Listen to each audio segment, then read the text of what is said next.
Welcome, Dr. Prasanna. How are you? Yeah, fine, fine. So I hope you can hear me. Yes, we hear you very loud and clearly. Thank you very much. So with that, welcome everybody. We have people here in Mexico in the Albatan. The webinar is also live streamed in the different hubs that have been connected in their hub offices throughout Mexico. We have several people connected on the webinar, and the presenters will present, I think if I have it right, from New York, from Colombia, and from some other place that I don't remember. So we will have a short introduction by Dave and Dr. Prasanna, then an introduction by Mark, followed by 3 papers that will be presented, then and closed by discussion. So first of all, I would like to give the word to Dr. Prasanna. Hi, colleagues. This is Prasanna Buddupalli, Director of the CRP, the CGIAR Research Program on Maize, and also the Global Maize Program of Summit. First of all, a very warm welcome to this webinar. Many thanks, Bram, and to the organizers and to the speakers, especially who have agreed to join for this very important session. For CRP Maize, it's much more than a commodity program. In fact, we work very intensively on sustainable intensification of maize-based systems across the developing world, with a particular focus on Latin America, Sub-Saharan Africa, and Asia. We have built significant resources, partnerships, as well as research insights on sustainable intensification over the last many years, especially through the CGIAR research program Maize and Wheat in the phase 1, which started in 2011. And building onto this research now, we will be focusing much more into the farm livelihood focused approaches, and we'll be establishing stronger linkages with other CGIAR research programs which work on sustainable intensification. A crucial element of all this is undoubtedly our partnerships with institutions, advanced research institutions, public and private sector partners on sustainable intensification and poverty reduction approaches. We have identified 24 focus countries. The details of these countries are available in our CRP Maize phase 2 proposal. Dave will be able to provide you with the link in case you have not yet seen that proposal. And these 24 focus countries in Latin America, Africa, and Asia encompass nearly 76% of all the poor in the maize-based agri-food systems in the low as well as lower middle income countries. So I'm very eagerly looking forward to this webinar and to the insights that will be provided by an excellent suite of resource persons that have been put forward for this. With these brief remarks, I hand over the baton to my program manager, Dave Watson, to tell us a little bit more about why this webinar is being organized and what is its importance for the CRP Maize as a whole. Dave. Okay, thank you very much. I'm here live at the front. First of all, I'd like to say thanks to USAID, particularly the USAID linkage grants through which all this work has been made possible. And just to stress the importance of the linkage grants and Windows 1 and 2 funding, it allows us to enable or enables us to facilitate new strategic partnerships with colleagues across the world. USAID focuses those partnerships in the US, but we have plenty of good partners and potential partners in the US. It helps us to become a little bit more connected with what's going on in the rest of the world, particularly in this area. It avoids duplication of efforts and resources. What we're doing now is to try and frame our work much more within the Sustainable Development Goals framework. And this is why we've been reaching out to a lot of the US institutions, particularly University of Columbia, And the work that we're doing now is actually nested in a much bigger effort that's sponsored by the Sustainable Development Solution Network. That's about as far as I'll go now. I'll let Bram do the details, but I just wanted to kind of kick the show off and welcome everybody here. Thank you. Thanks, Dave. And with that, I will be moderating and keeping strictly the time. So we're going to give Mark 10 minutes to present the overall framework within which this work is embedded, and then we will go to the papers. Over to you, Mark. Thanks, Bram, and thanks, Dr. Watson and Prasanna. I'm really glad to have this chance. The fact that there's been this program on Maize for so long that's got a very pragmatic and goal-oriented orientation is now intersecting with the world of the SDGs, which is coming at similar questions from a really different perspective, I think gives us some really interesting opportunities. And I think the premise of this webinar and this collection of papers is that it's going to take work to seize that opportunity. And you know, business as usual is likely to conspire against making use of the insights emerging from the work that's been going on in the CIMMYT Maize program and in the various research going on around the world. And so our job is to help make those connections as real as possible. So I just wanted to open with a few thoughts, as Bram said.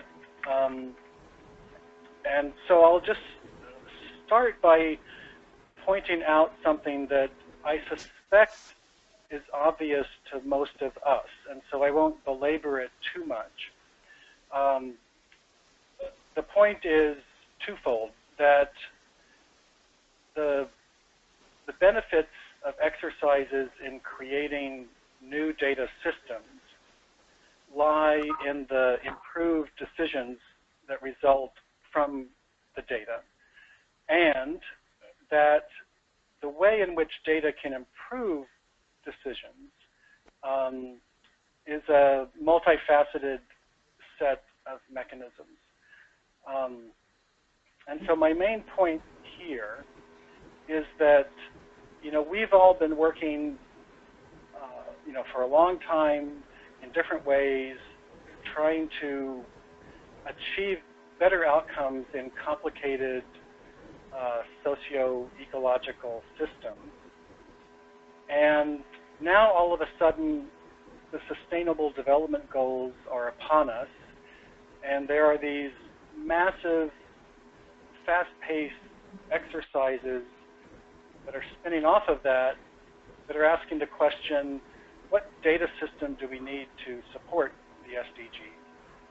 And so I think that our role as people that have been laboring in these fields for a while is to help guide that process in as productive a direction as possible in a context in which the normal expectation would be a much less nuanced and you know, linear approach to collecting data. And so I think one way to think about how we approach the papers that are going to be presented today and tomorrow is what are the multiple layers of insights that they provide us about how we can do better at building a data system that supports better decisions through these multiple pathways. And so I probably will upset some people by formulating this point in extremis, but I just want to be sure the point is really clear. So I've shown here one of the Sustainable Development Goal targets, which is ensuring sustainable food production systems. And then I've listed the indicators that the UN interagency process has identified as the ways that one would go about measuring that target. And so I'm going to offer as a hypothesis that if all we did was try to quantify these indicators, we would be failing at supporting more effective decision making around sustainable agricultural systems. And again, I suspect that there's not a whole lot of disagreement among the people who are listening to this, but what we need to keep in mind is that there are other processes underway, you know, engaging people who are extremely busy and have not been doing the kind of work that we're all doing, where if we don't find a way to effectively engage with them, they're going to take lists like this one and convert it into guidance on deriving quantitative metrics and then declare success. And so that's the challenge as I see it, is how can we do better than this?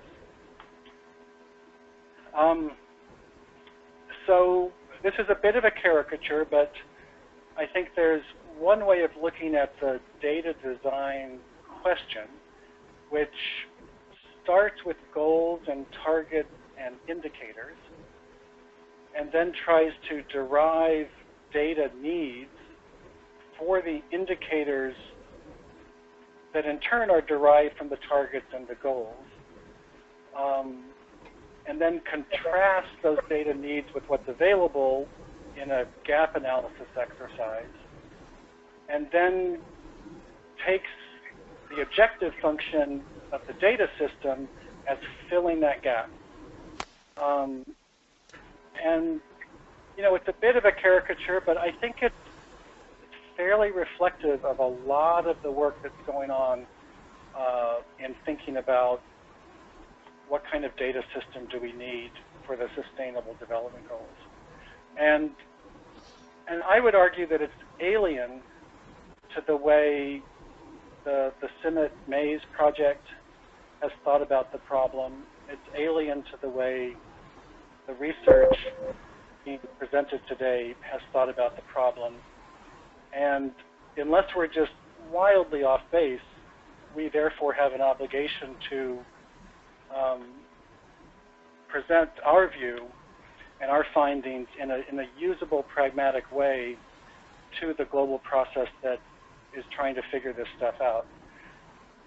So the alternative pathway that I've laid out below is just one way this could be presented. I suspect there's multiple ways to get from goals to data systems.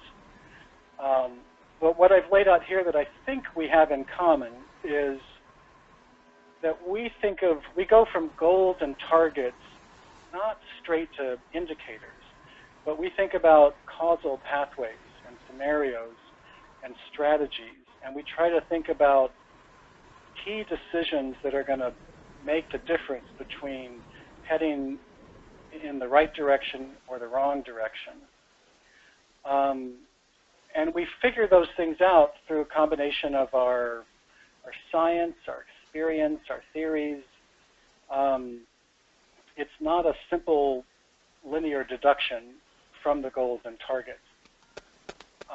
And then when we have those pathways and scenarios and decision points in front of us, we can start to identify data that would make a big difference in nudging things in the right direction, and we can start thinking about affordable options for generating that data. And then collectively, we put all that stuff together, and we've got the makings of a strategy. So my hypothesis, this would have to be treated as a thought experiment for now, is that those two approaches to generating designs for data systems lead you in radically different directions. The two little pictures I have on the screen are, the first is the UN org chart. So it's a linear hierarchical system. And the picture on the bottom is a diagram of the internet, which is a non-hierarchical system. And the system at the bottom is much messier, much harder to manage, as we've learned lately. But it's also much more powerful. And so I think one way of summarizing this contrast is sort of messiness confronting hierarchy. And if we're going to be more effective, I think that what we have to do is figure out a way to derive from our messiness, our multifaceted strands of information about what's needed and what works, and convert it into usable messages that hierarchies can take up and help implement. So I think that I will stop there. That's my summary of our motivation and our contingent hypotheses.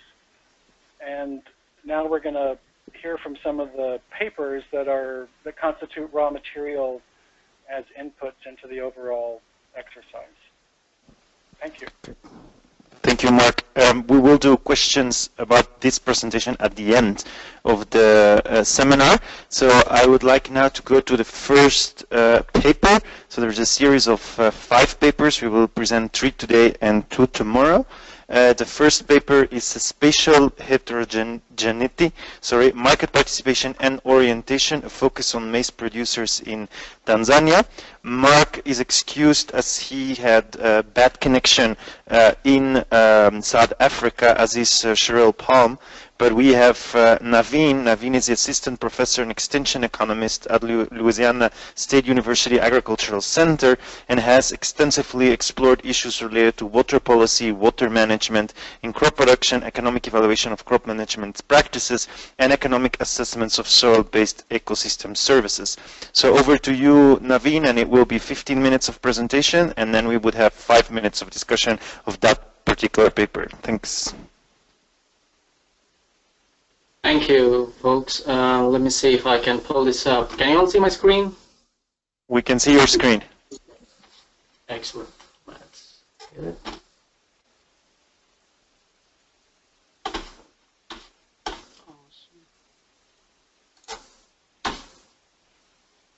Hi, folks. Thank you, and thank you, Mark, for that great introduction and great set of slides. Let me acknowledge some of my co-authors here on this paper, as well as the primary author, Mark, who is in South Africa. He said he was working, but his Facebook picture says otherwise. Hey, Mark, if you're listening to this, get back to work, my friend. Well, with that, I'll quickly jump. This is about, and where did the interest spur from? So Mark discussed this idea about market participation and orientation, and I was completely new to that concept at that time, which is market orientation. I've heard about market participation, but orientation was something that I was only learning at that time. But I'll go into detail about that concept and the other things that we try to explore and learn ourselves. So to begin with, so why the geographical interest here? When Mark and I were talking about this paper, I think Cheryl was also in the loop, but land in cereal production in Tanzania has been on the rise, and if some of you have had a chance to look at that information, it is a very strict upward trend. It's straight up like that. However, when you compare that against some of these agrarian communities or the agricultural households, they're still considered poor. The number kind of stays the same. As well, the food insecurity has still been an issue. And we say that because as recently as 2015, the government of Tanzania put out a statement saying 2 of their policy objectives is alleviating food insecurity and the poverty of these agricultural households. So that comes down to the point that this is still one of their top priorities in their national objectives. I think the country has went slightly ahead and tried to address in in their own fashion, I would say. So they started with identifying two of those regions, the southern and the northern part of Tanzania, and subsidized seeds and fertilizers in the country. But if you go back and look at the data, very little is known about these agrarian households and their market engagement. And that's what Mark has done an excellent job, I should say, putting together that idea and comprehensively trying to attack the understanding. So what did we do? We tried to set some goals for ourselves. We tried to understand the barriers to market participation and the relation between the orientation and participation. And I promise you guys I'll talk on orientation, but bear with me when I use that term a couple times here. Number 3, does this market orientation, understanding this market orientation, translate into market participation? I think I'll try to relate as much as I can to what Mark has set the stage, which is talking about how data can be used. But hey, we are economists. We always go back to our economic models, but I'll try to do my best there. And understanding these goals as well, we try to provide some kind of a policy understanding or intervention, I would say, is what has worked, what hasn't worked, or what would be a better way to do it, do some of those policies. So, 2 questions to explore. If anybody had a chance to look at a working paper that Mark has put out, you would see probably 8 questions, and I kind of crushed them down into 2, and Mark would definitely disagree with me, but we are economists. We don't agree on anything. So, there are two big questions. 1, the determinants of those households that is participating in a crop output market.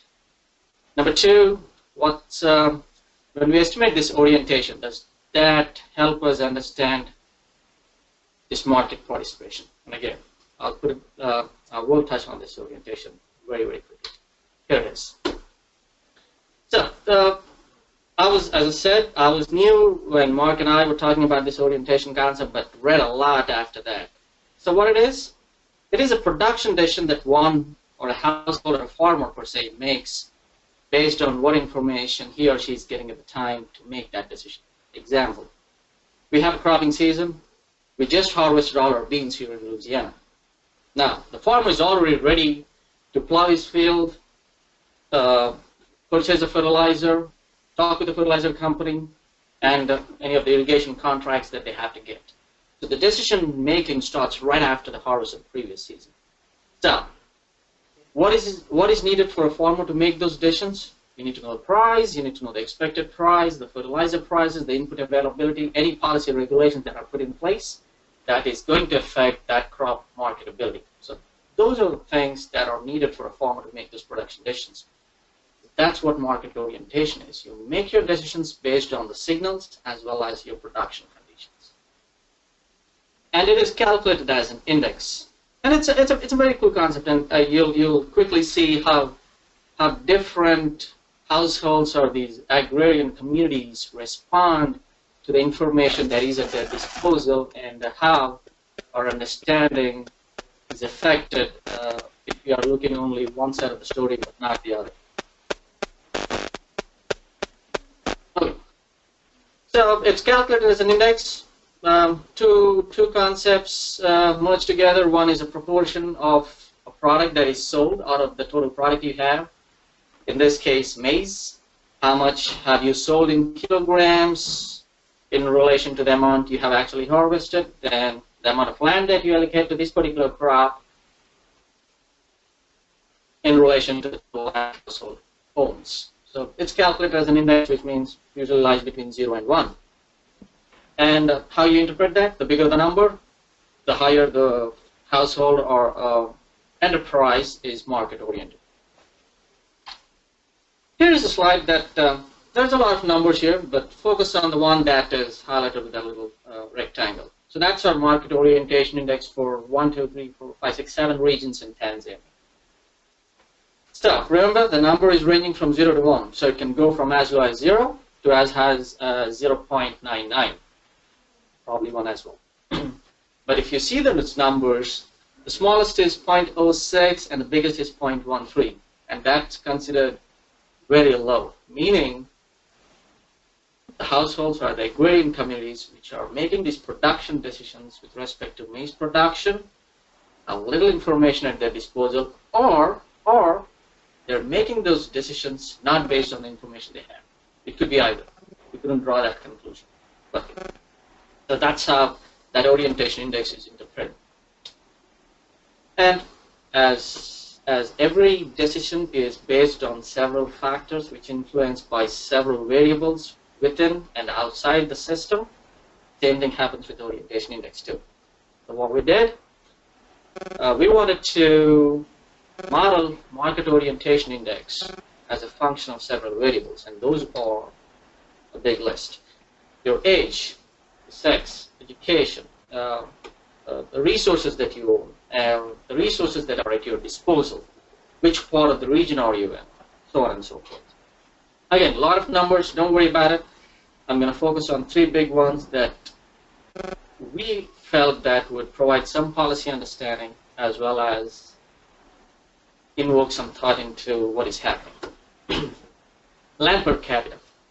The bigger the land, or the more the land that a household owns, the less is their market orientation. It's a very cool thing for us as economists is when we have more land, and if you're looking at a crop of our interest, which is often again a major crop, you kind of assume more is allocated towards that crop. But here, this is different in this particular case. We're looking at maize. We thought it's a big staple crop in this country.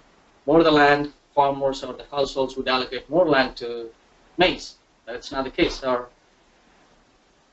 As you say, this is an orientation in this game. So they are probably allocating more land. We don't know yet, and we will get to it. But whatever they're doing at the beginning of the season has nothing to do with the land that they own, or the information that they're getting is probably not used to allocate this land to maize production. That's where it is. Now, the second one is an off-farm income. So you have more off-farm income. It's very understandable, meaning there's another set of income that is coming into it. So the income that is from crop production is definitely taking a second hand there. Another one is average price. And let me quickly go to, yes, here.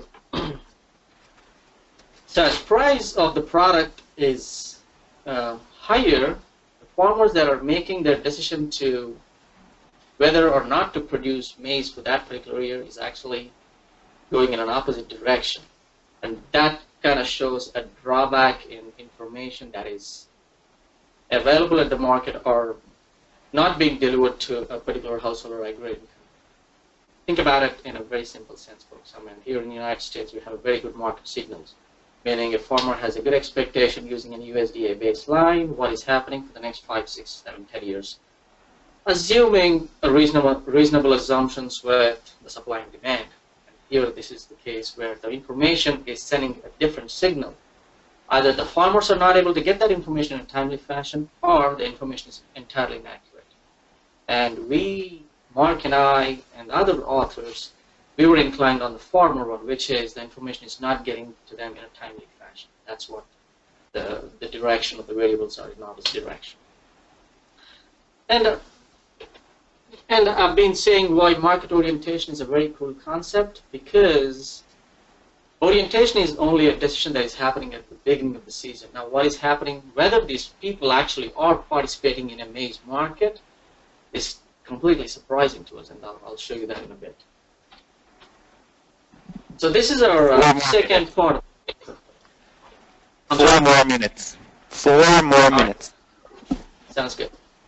So this is another part of the paper which is about market participation. So we looked at the orientation and we wanted to see whether, does that translate into market participation, or does it even explain market participation? And this is done as a 2-step model. And nothing so unique about it, but a very, I would say, a little of a new concept where it's been explored. It is done as a two-step process, and this is only because one the household first would decide should they participate in the market, and once they participate, how much should they actually sell? I mean, would they sell everything, or would they hold back some in expectation of some other information to be available? So that is done usually as a two-step process, and there are different methods to do these regressions. But Mark went ahead and did a double hurdle model, and the reason behind that is if there is any slight expectation that some of the variables have difference or can influence both of those decisions differently, we want to take care of that in an economic model, and that's how it is done with a double hurdle model. And if this is a room full of economists, we would start going into what a corner solution is and so on and so forth, a self-selection problem. But I'll leave it at that point where it's a two decisions we are doing using a double hurdle model because we believe some of the factors that are affecting decision one might not be affecting decision two or vice versa. All right, I'll jump again into what we found, and here again, a lot of numbers, but I'll run you through some of the important ones. This is a survey that was done, the survey sample is about 25,000, so it's a big sample, and it's a lot of information, tying back to what Mark was saying about information. It's a lot of information to play with, and probably should give us some understanding of what is happening in the Tanzanian market with respect to maize. The first set, 1, 2, 3, coefficient, standard deviation, and p-values, that are for the first level of regression, which is whether or not to participate in the market. And the second set of results are, if they did, how much would they sell? I mean, would they sell more, would they sell less? That's what it is. So here's one that was that's a little bit interesting to us, I would say. Any household that is headed by males have more willingness to participate in the market, which means households with which are headed by female or less. And I'll touch on that when I get to the implications, but I'll dodge to the next point real quick. Here again, education, and that one, the second one is education, and the other one that is highlighted a little bit below is an off-farm income. They go pretty hand in hand. We didn't find a good understanding where higher the education would they participate, but if higher the education, we did see that households that have participated sold less because I think they are in an anticipation of better information would be at their disposal, I guess. And then off-farm income. If they have other income, again, very little incentive to participate in a market, tying up their disposable income to production activities. To here, fertilizer use, and this is coming from the input perspective. You provide better seeds, better fertilizers. There's a higher propensity to participate as well, and higher intent to sell.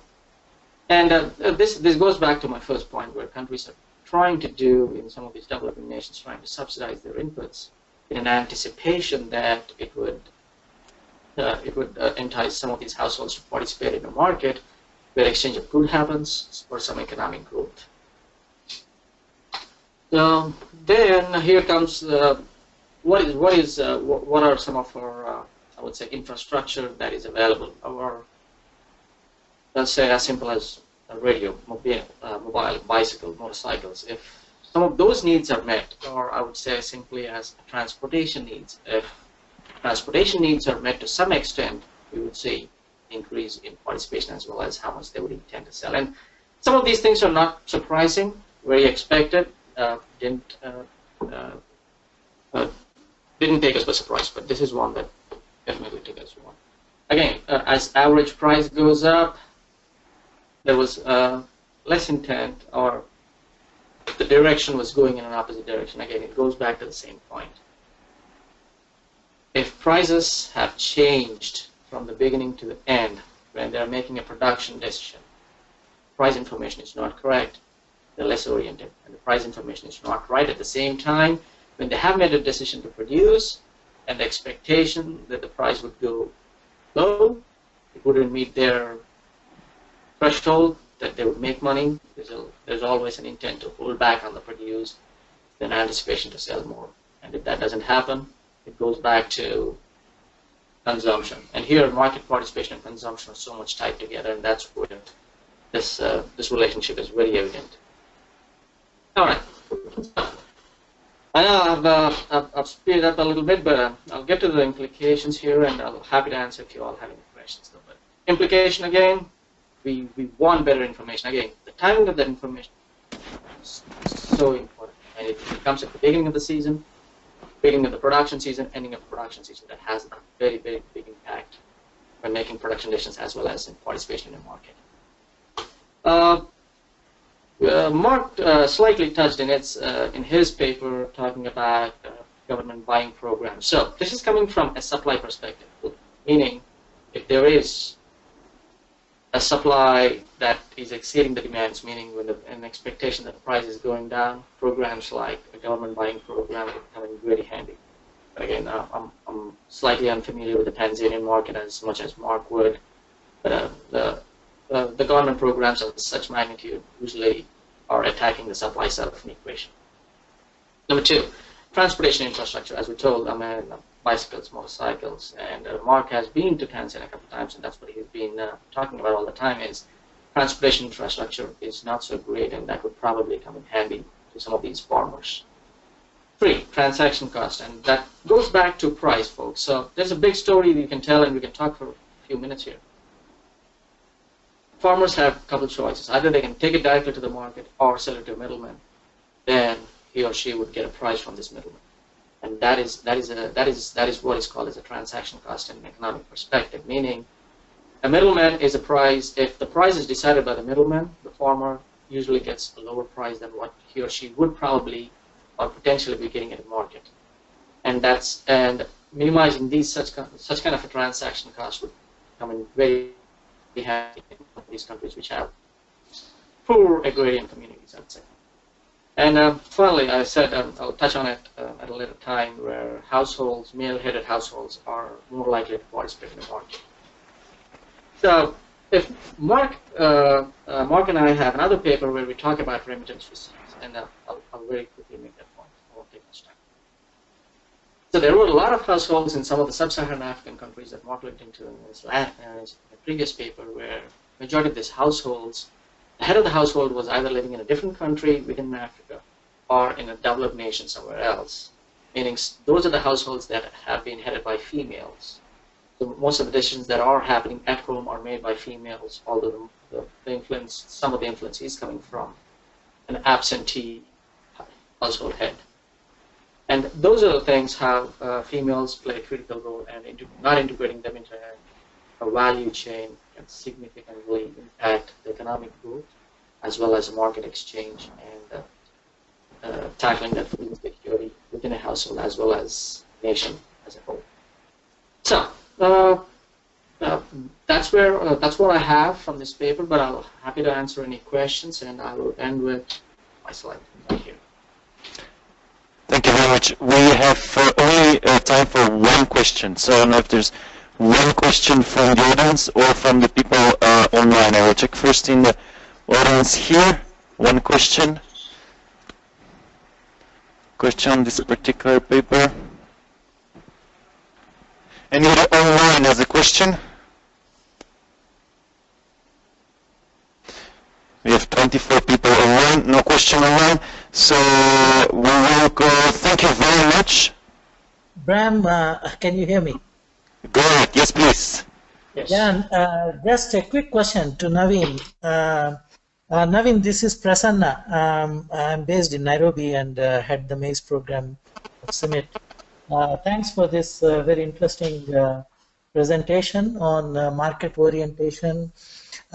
We do know that land size, the access to credit, the post-harvest storage, the presence of transport infrastructure, all these factors tremendously impact market orientation of the smallholders. But at the policy level, what can be done as immediate priorities in order to improve market orientation? If you have to name one or two specific priorities where government's interventions and policies can enable more number of smallholder farmers growing maize, in Tanzania or in other African countries to improve their market orientation, what would be these high priority interventions according to you? Absolutely, Prasanna, and that's a great question, and I say it at so many levels because so one immediate thing that I would take away or I would answer to someone putting the same question is price. Amen. When you look at a price, there's significant changes what happens at the beginning of a production season and the end of a production season because your supply and demand are so much at play. And a timely information transfer about that price helps farmers to make those production decisions. And again, because you're talking about market orientation, that decision has so much influence on participation. Any information on a timely fashion, especially about that market price, because that is the ultimate variable that determines your overall revenues. And if those revenues are not met to a level where the input costs are handled or a net gain is achieved by, or net gain is obtained by a household, that production decision for that particular crop is taken away from an equation, meaning maize would no longer be a cash crop if that particular information is not reached in a timely fashion. And here in the United States, I'm sure you're aware too, we often involve ourselves in doing some baseline projections for the 5 years based on the expected supply and demand, the land and production, and what are the other government interventions that would probably happen. Government interventions simply, it could be a change in government. So in those expectations, we define some baselines, demand, supply, what happens to the price. And these definitely have confidence intervals, meaning the higher and the lower ends. And that should probably give the farmer enough information to make a decision there. And it also comes back to the point that whether or not a farmer can invest in improved technology, because that information is now at their disposal. So I would say I'll always go back and say timely price information would play critical. Okay, thank you, Naveen. Well, Thank you very much. Thank you again for this presentation, and we will move to the next presentation, which is the one that's going to be given by Helen. Helen will present the impact of pixel-scale satellite rainfall uncertainty on modeled crop yield and agricultural development applications. Helen has a background in agrometeorology, particularly focusing on the impact of weather uncertainty on maize, and she has experience in climate adaptation policies. And very interesting, she's working closely with Senate on a CCAF's project related to index insurance for drought-prone maize and bean-based farming systems. Over to you, Helen. Can you stick to the 15 minutes, please?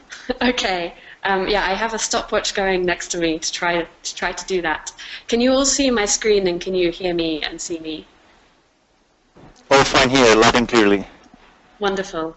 So first off, thank you for the opportunity to talk to you all, and secondly, apologies for the jargony title. I'm really going to talk to you about crop models, and I'm going to talk to you about how we can run crop models at a larger scale to start to integrate some of these other data streams as a biophysical, these other biophysical data streams together. I want to, there we go. I want to acknowledge and thank my other collaborators on this, which is from the University of Leeds, Catherine Nicklin, Tim Wheeler from the University of Reading, now with NERC, Fikaju Getachew from the Ethiopian Institute of Agricultural Research, Reading, Leeds, EIAR. We've worked a lot on this together. I also want to say that I have two hats within CCAFs. One hat is as an agrometeorologist, but another is as a learning sociologist. And from Mark's introduction about indicators and how CIMMET indicators might link with other things, I'm currently in Fiat at a CCAF's gender meeting looking at exactly how we can incorporate social and gender indicators into this work. There are CIMMET people here at this meeting, so maybe connect with them if you're interested, or I'm also working with John Helene on the CCAF's flagship project on index insurance, and John would be a good contact point. But I just wanted to highlight that I'm here, and I think that might also be relevant. So back to my agrometeorology hat. So as you heard in the introduction, a lot of the aim of this work has been to try to pull together different data streams in order to achieve the SDGs and to take a more holistic approach. One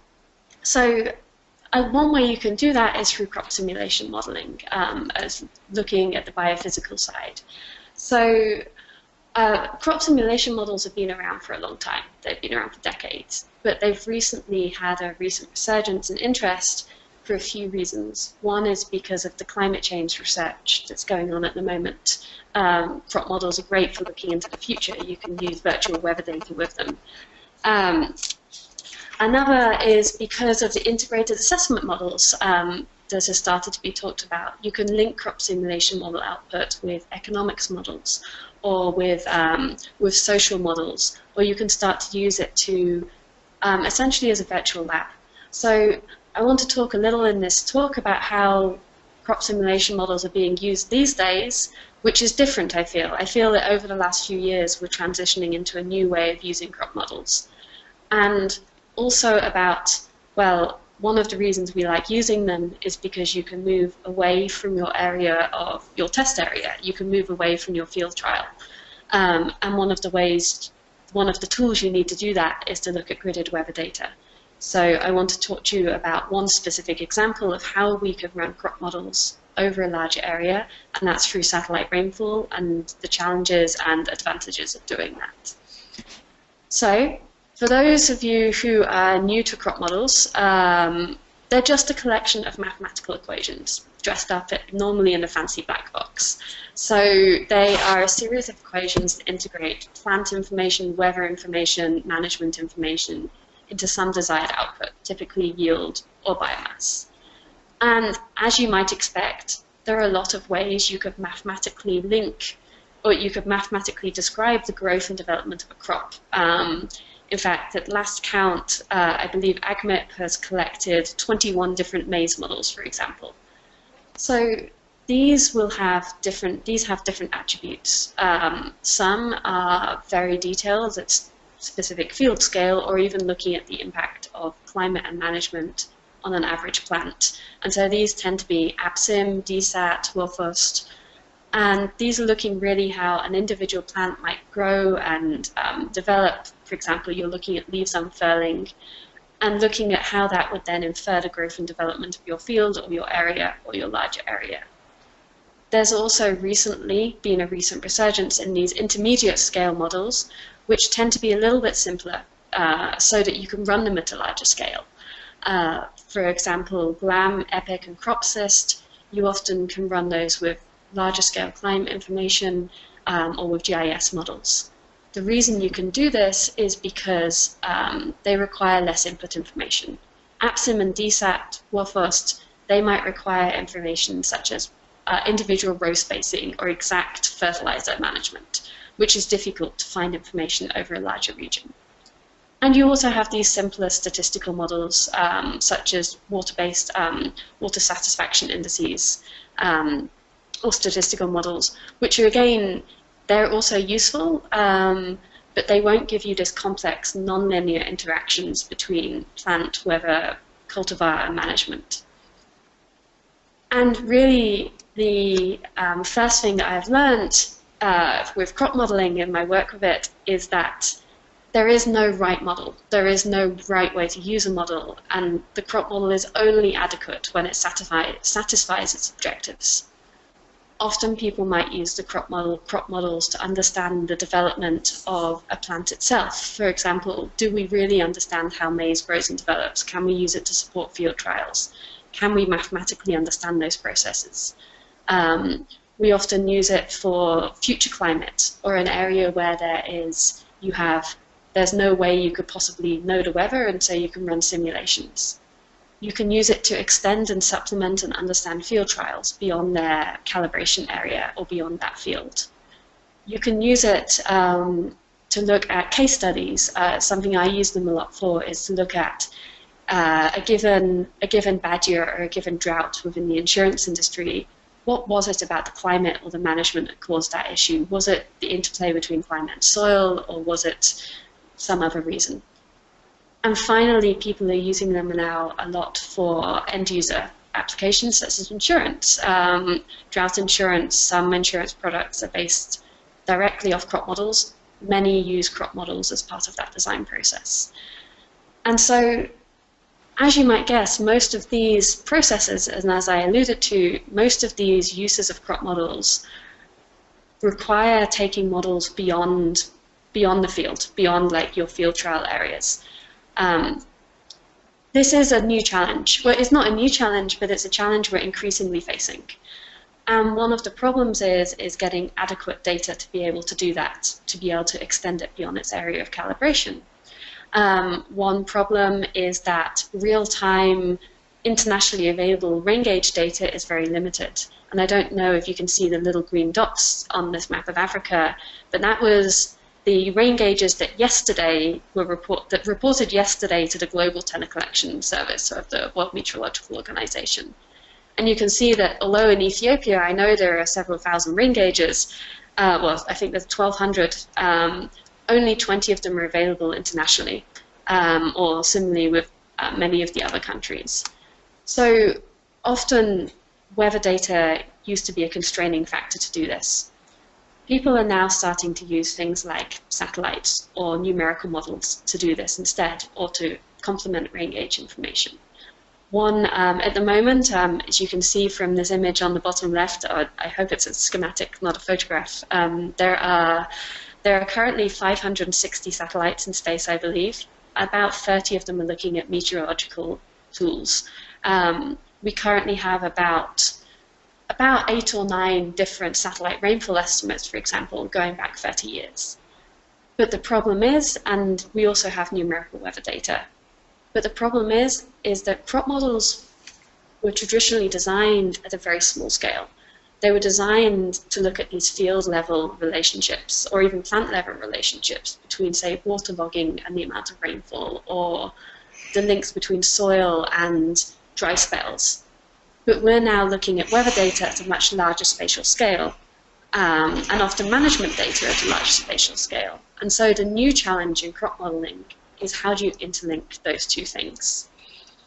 And this is really important because in real life and crop models, the output of the crop or the yield of a crop is very sensitive to intra-seasonal rainfall distribution in particular, but also things like heat stress. And this is an old example, but I like it, about showing this very clearly, where there were 2 years in Andhra Pradesh looking at groundnut yields. In both years, in 1975 and 1981, you had about 400 millimeters of rainfall, but in one year you got a very low yield, and the other year you got a high yield. And that was just because of the distribution of rainfall around flowering. And so if we're using a different type of weather information going into the crop models, we need to make sure that we're not artificially introducing biases that might trigger parameters like this. And you see it often inside models as well. For example, one model, the GLAM, has an anthesis, a silking interval stress routine for maize, a flowering stress interval for maize. And on the left, you can see the seasonal, the cumulative rainfall for a large ensemble. 2 ensemble members were picked out, and you can see that they don't really have, they're pretty middle of the road, apart from the fact that during flowering they triggered the anthesis silking interval parameterization, which killed the crop essentially and gave you very low yield. So if we get the weather statistics wrong going into a model, you have large problems going out. This isn't because necessarily of the type of weather data that you have going into it. This is just one of the reasons. It's just a pure statistical effect. So even if you have average rain gauge information over, say, a 10 kilometers squared, you will get different statistics because a rainstorm is quite a small-scale thing, often, especially in the tropics. So on the right, you can see that if the rainstorm only hits those 2 gauges, 3 gauges will record 0, 2 will record very high values, but the average over the box will be kind of in the middle. So average weather data, so aerial average weather data has less dry days, less extreme rainfall, and you tend to get closer to the mean. In terms of crop models, this means you have less triggering of waterlogging routines, less high yields, less very low yields. So you're averaging out your results and you get less intraseasonal variability. In terms of satellite rainfall as well, there's also an inherent uncertainty about how we take pictures from space. For example, in the bottom left, we're looking at infrared imagery, which is looking at cloud top height, and then turning that into rainfall estimates. Many satellite rainfall estimates do this by saying, if you look at the cartoon, that if a cloud top is cold, the cloud must be thick, therefore it's raining. And so the length of time a cloud is above that line is called cloud duration, and there are different algorithms turning that into your rainfall estimates. One simple one is just to take a linear relationship, which most do, and you can see this in the bottom right, that the linear relationship between cold cloud duration and rainfall would say for 16 hours of high cloud, sort of cold cloud, that means 16 hours of rain, which gives you about 12 12 millimeters, and I should have said half-hour units, not hour units. But in reality, when you look at a validation, you actually, that's the best guess, but you have a wide range of uncertainty associated with that. You get something like this histogram with a large range of uncertainty. So one thing we wanted to do in this particular paper is explore that uncertainty. What we did is we looked in Melkasa in Ethiopia because there's a fantastic, EIAR have a fantastic field station at Melkasa with a long time series of yield and weather data. We were using GLAM. And I won't go into the details here, but we took a stochastic simulation approach to generating ensembles of satellite rainfall. If you're interested, then the paper link is at the bottom of the page. But essentially what we were doing was we were sampling out of the histogram here, but we were doing it in a spatially correlated fashion. And you end up with, instead of satellite rainfall estimates looking like the ones on the bottom left, quite blocky because they're looking at the average best estimate, you end up with rainfall fields looking a lot more like gauge estimates through incorporating the spatial correlation of that. And we found that this was very useful in terms of the statistics of disaggregating the statistics of rainfall. The red line here is that average satellite, the best guess. And for each one, you have a box plot of the ensemble members. We ran it 200 times with the dark gray, the 50th percentile, and then going all the way to the outliers in the light gray. The black dots are the rain gauges. And you can see we're starting to much better capture the spatial and temporal statistics of rainfall. So, by the way, I have 2 more slides for the person keeping time. And so when we ran this for a crop model, what we did is we ran the GLAM simulation with using the gauge data, the best guess that we had. And that's the dotted line here. We compared that with the observed yield from Melkasa, and you can see it does a reasonable job. It's not perfect, but it's not bad. We then ran with the satellite mean, that best guess, and that gives you the red line.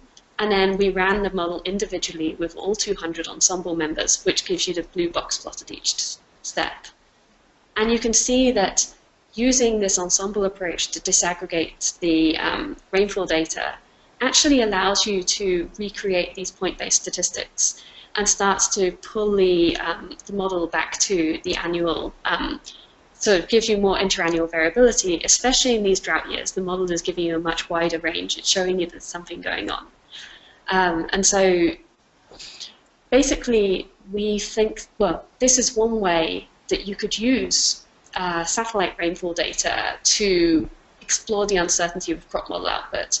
And it also shows some of the challenges. If you're just going to use the raw gridded data, you have to think very carefully about how you would use that. But that's not the end of the story. This is, although it is my final slide. The reason we then didn't take this and run it across Ethiopia is that we haven't yet solved all of the problems. We found that planting dates, soil and management, even solar radiation in some cases, are often as important or even more important than weather data. And getting the correct spatial variability of those over a district is something that we're also trying to work on. So we've recently, with Catherine Nicklin at Leeds, submitted a paper to Agricultural Systems defining a protocol on how you would do this. But we need your help, as especially with the guys at CIMMIT, to help develop and collect this consistent and high quality data, especially for model calibration, especially on different cultivars, thermal time, the length of the growing season, what time is flowering, the growth of different leaves, things like that. Those pieces of information would make our model outputs much better, as well as collecting that alongside management data so that we can do these model calibration studies. Also, the future seems to be in mobile technology. And one project I have with Cascade, called Cascade in West Africa, is we're looking at how to use mobile apps and crowdsourcing to get some of this management information. And so I think the crop modeling scene is going to change a lot in the next few years, and that will hopefully help in its mission. So my final point is that crop modeling is changing very quickly over the last few years, and it is absolutely possible to be able to start running these models at larger areas and to do all of these things that crop modelers have promised you that they could do for decades now. But there are challenges associated with it, and you can't simply run a model over a large area with your point-specific calibration. So that's the end of my talk, and yeah, any questions? Thank you very much. We have time for one question again. Looking at the audience, any question here? No, some question from wherever it is, from the people connected online.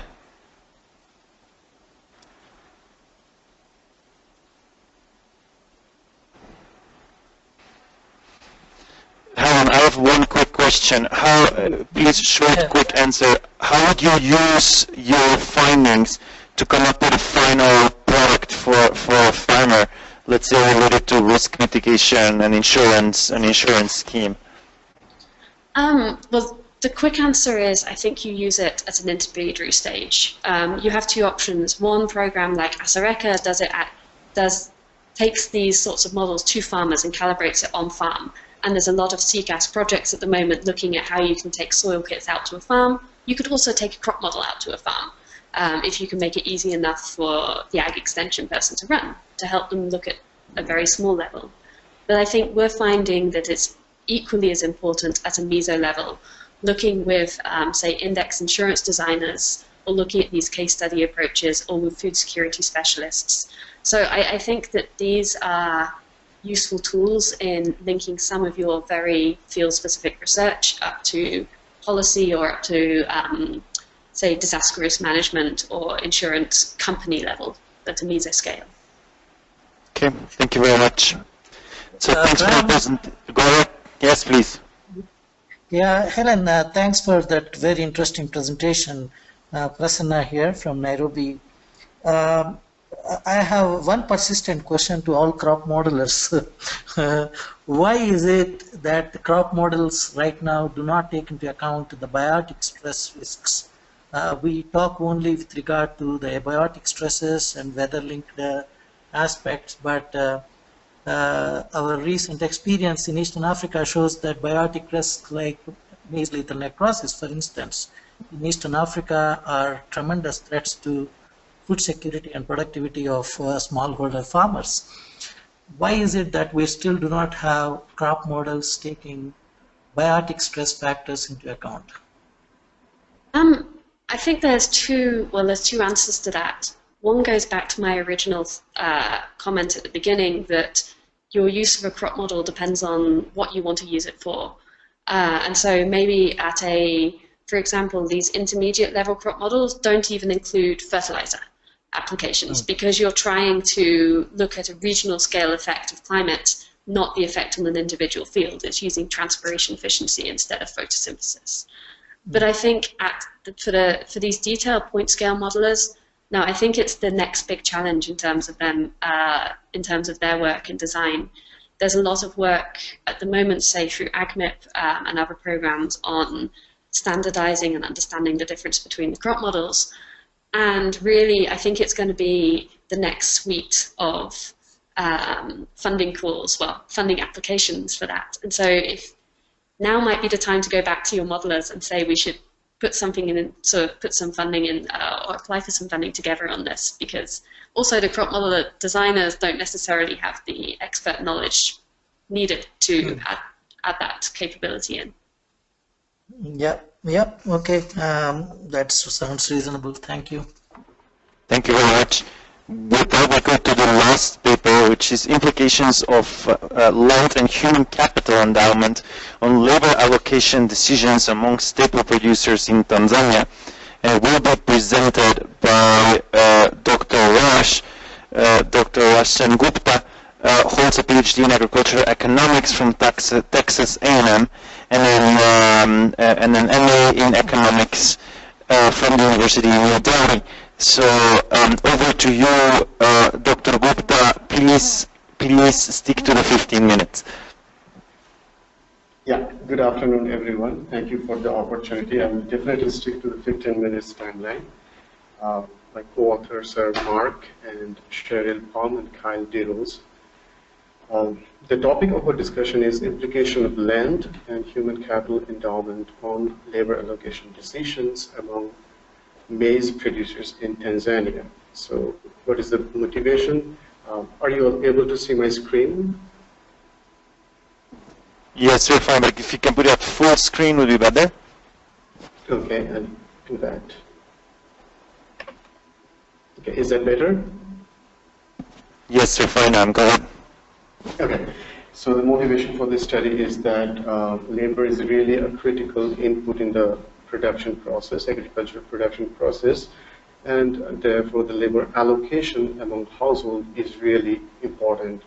Okay, given the objective of food security and new production techniques or management practices that might involve some kind of change in labor usage, it is important to understand how agricultural households allocate labor among alternative uses. Okay. The objective of the study is to do an exploratory study to examine the labor allocation among maize producing households in Tanzania. We are specifically interested to address the following questions. Okay, what percentage of households hired in labor for maize production, and how does the amount of hired in labor differ by activities? Okay, and what are the factors that play an important role behind the household decision to allocate labor across different activities? So given our objective, the data that we have used is the LSMS, Living Standard Measurement Study, Integrated Surveys of Agriculture 2012-2013. We have used the data on 1,171 households that grew maize in the long rainy season of 2012, after removing all the outliers due to data quality and typographical errors. Here's a brief presentation of the descriptive statistics of the dependent and independent variables. The main thing that you should note here is that the percentage of households that participate in the labor market is around 32, and that implies that almost 68% of the households are actually providing on-farm labor, household labor itself. Okay, and the mean number of hours hired in over the rainy season is 29. So assuming average of 5 hours, it turns out to be around 5 days of hired labor. Okay.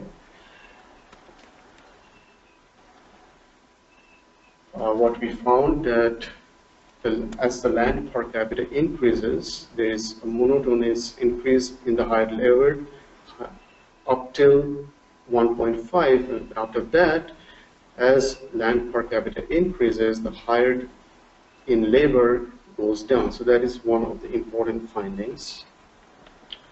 So we used an econometric model to analyze the household decision of allocation of labor. In particular, we used a two-stage model. In the first stage, what are the factors that affect a household's decision to hire in labor? Okay, and what are the factors that would affect the household decision to supply labor? Okay. So basically, we are outsourcing or you are using in-house labor. Given that decision, we come to stage 2, where the household is actually hiring labor.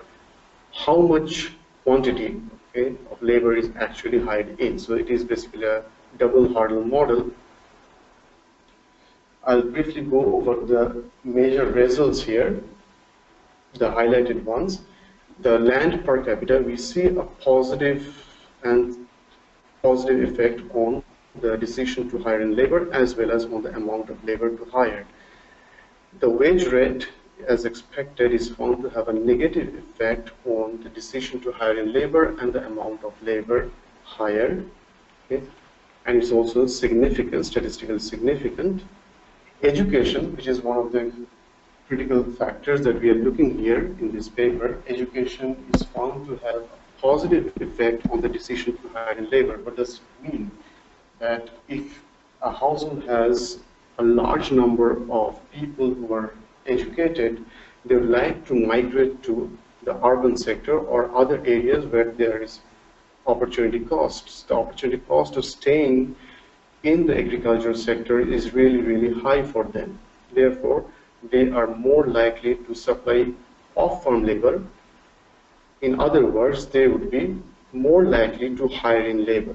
Okay, so there is an employment implication for this factor. If the education is increasing, it will lead to higher employment of hired-in labor.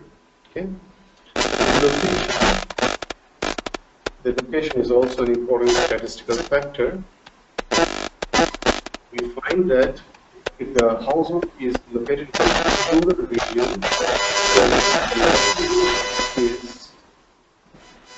the likelihood of the household to hire in labor goes down. Again, it can be related to the opportunity cost. If a household is located in the rural region, we would expect that the opportunity cost is low, okay? Whereas if the household is located in the urban region, we would expect that the opportunity cost of labor supply would be high. So that explains the negative result on decision to hire in labor as well as the amount of labor hired. And finally, the distance to market. Okay? If the household is located far away from the market, then it is expected that it would hire in labor by a lesser quantity. So the propensity of the household to hire in labor goes down if the household is located far away from the intended market. So basically it captures some kind of transaction cost of accessing the market. As the transaction cost goes down, we would expect more hiring labor. Okay? Finally, the unconditional marginal effects of land per capita has been calculated. It is found that as we increase land per capita, the total hired labor increases by 12.16, and it is statistically significant. Okay. And then we come to the discussion and conclusion segment of this paper. The descriptive statistics show that there is a low number of households that are actually hiring labor. Okay, so that means that there is a scope of improving employment as far as the marginal farmers are concerned.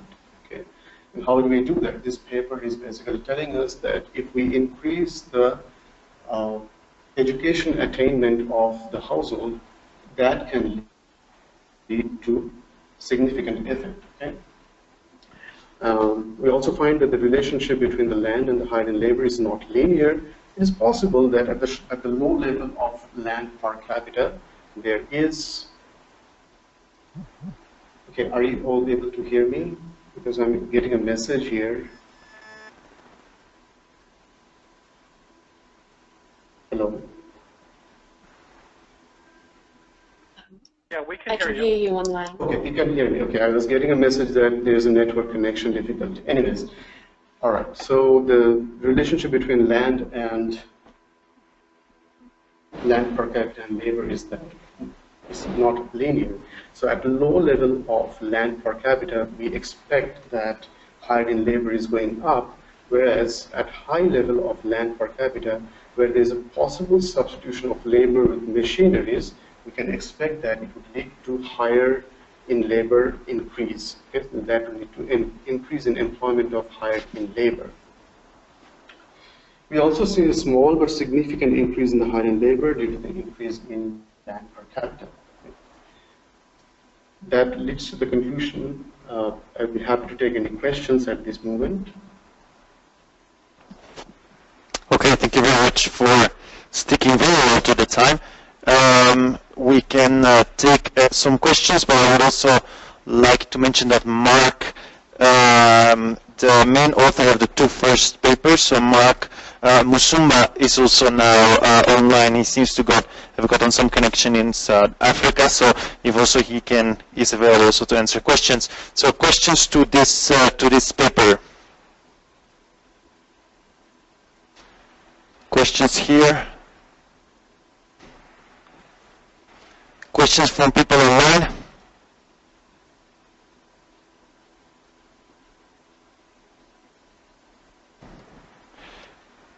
I have one question then. Is it a wrong conclusion to say that if we have increased size of land, that would increase the complexity of the decision making by whoever finds that land? Yeah, that would definitely increase the complexity, but given the complexity can be solved probably with some policy interventions, the remaining question is how does a household allocate the extra amount of land? Okay, so we are basically focusing on that part of it, not on the policy part of it. Okay, the complexity can be reduced by policy interventions. Okay, thank you. Other questions? All right. As we're running a little bit late, I propose the following. Mark, leave in name of us both, make a quick, pose two quick questions that are main questions that are arising that when we were looking at those papers that are arising from the papers. We're going to post them today, we're going to email them around, and the idea is to discuss them more tomorrow, as tomorrow we have two other papers in the same framework, and then I will wrap up main conclusions of the two papers. I'm sorry that we don't have a lot of time for discussion, but there will be more tomorrow. So over to you, Mark, if you want to show your two questions and give some background on that.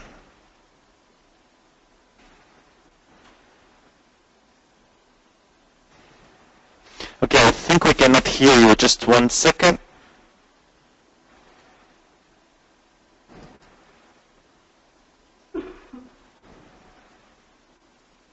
Okay, that was my bad. Okay, we can hear you now. Yeah.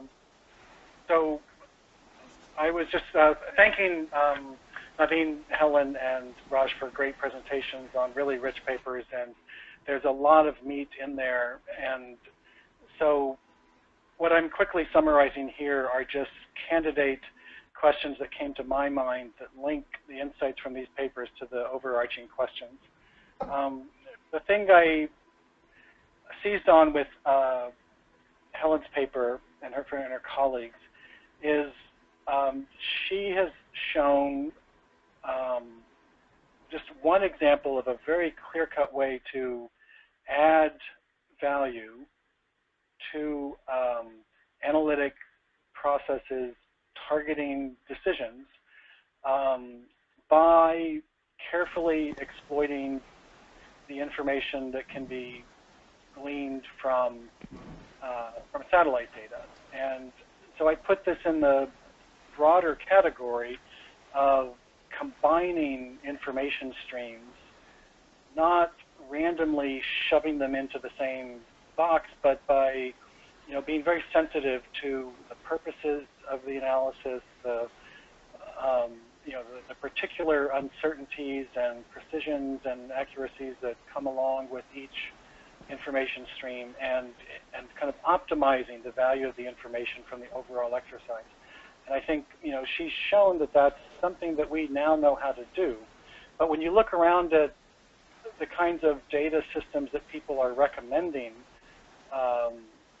for SDGs and other policy processes, they're much more glued to the old one instrument model. And so so for me, the question is, why is it so slow, this process of supporting multi-data instrument information streams? Have we left something out? Do we need to do better at communicating? Why is that? So this is more of a kind of social science question than a natural science or technocratic economics question. For the two papers where Mark Musumba was the lead author that Naveen and Raj presented, I saw them both having in common drawing a lot of attention to a number of causal factors that are often, secondary, tertiary, or just absent in data systems or decision models for agriculture intensification. And again, I would, some caricature in what I'm saying here, but the center of gravity, I think, is much more towards the single factor models for how you, come up with an optimal policy design, when I think it's clear from both of these papers that there are lots of factors that are relevant, and they often interact in complex ways. And so if you fail to include data and knowledge about these multiple factors, you're going to make the wrong decision. If you ignore where farmers are well equipped to enter the market, for example, and you simply try to intensify where you think the agroecological conditions are best suited, you're going to under-deliver. And so I think this raises questions about us as a community. How can we do better at making it easy for decision makers to get comfortable with these multi-factor models? What's missing on our end that can make it easier for them to work with those sorts of things? If we're correct that the reality is multi-causal and interactive, then why are we still faced with all these disjointed data collection processes? In both of these papers, I think it's a subtext for me is that the analysis would have been more powerful if the factors that interact were collected through data mechanisms that had a little bit of coordination to them, even if they weren't fully, co-designed. Why do we still have to put up with household surveys and ecological measurement systems and meteorological measurement systems that are all designed by different people, different timescales, different spatial frames, and then we're left to put the pieces together in ways that are highly suboptimal. So how can we get better at managing those processes? So that's not meant to be exclusive, comprehensive. It's just the things that came to my mind reading these papers in light of the big picture. Thank you very much, Mark. So tomorrow we'll have a broader discussion of what the implications are for the sustainable intensification strategies within the CRPs. Today, I think what we saw is that the CRP Maize is more and more aligned with the goals of the SDGs, and that business as usual will not cut it. Mark highlighted that data that supports the progress towards the SDGs also have to support the decision making around how to get to those objectives, sustainable development goals, how to get there better. So the data should not only be used to benchmark progress towards indicators, but also to support multiple pathways through good decisions. In the first paper, we alluded to spatial heterogeneity. We saw the importance of market access as well for input as for output. So I think this poses questions related for us, very important, related to dissemination of technology. How do we get service providers for machinery to the right place? How do we get the seed companies to the right place? And I think using the market-oriented index is definitely something to incorporate in our projects. If we look at crop models, I keep one main element: good data and good models go hand in hand. And good data means precise but also spatially distributed, and good models are only those that satisfies the objectives, which basically there was a call for us as agronomists and working in sustainable intensification to get better data on planting date, soil management, etc., to complement those models. So I think the crowdsourcing was highlighted, which is part, for example, of the BEM or the Bitácora Electrónica Masago, and how to get that data now connected to models. And then related to the labor allocation, very interesting statements that definitely support the work on smart mechanization, and also how decision support tools can leverage more complex decision making, which on its own may be a pull for increasing the size of land, which at its turn can again, and we're back to the first presentation, be a way to increase the market orientation index. So all those elements will also be put together, and Mark and myself will work on an overall summary paper, and anybody who would be willing to contribute to that is obviously more than welcome to come to us and tell us that. With that, we close the seminar, and as they see on television, same time, same channel tomorrow. Again, two other papers and a little bit more discussion. Thank you very much to the 25 people connected online, and some of them streaming it in their conference room. And thank you for the people here in Elbatan for joining the seminar. Thanks very much, and have a very lovely afternoon. See you tomorrow.